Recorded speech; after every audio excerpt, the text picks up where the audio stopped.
many sessions do I need for removing a tattoo? Depends on what kind of tattoo it is. I have dealt with people. Listen, it's going to cost you maybe $100 or a couple of $100, or I don't know, wherever you are, depends on what kind of ink you're using and who is the artist for your drawing. It's not going to cost you that much to place ink on yourself.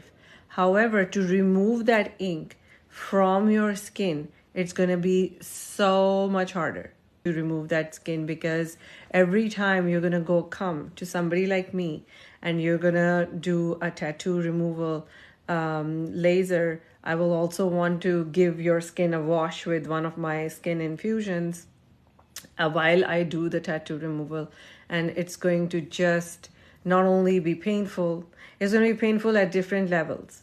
It's going to be painful at the physical level, because we're like breaking apart that ink that's under your skin, and your body is going to clear it out over the next couple of weeks, and then you'll come back for as many treatments are needed. Usually people need 8 to 10 treatments before some of their very dark tattoos are ever removed. And even then, the skin, even though the skin heals in that area, it still always has this shade that there was something there.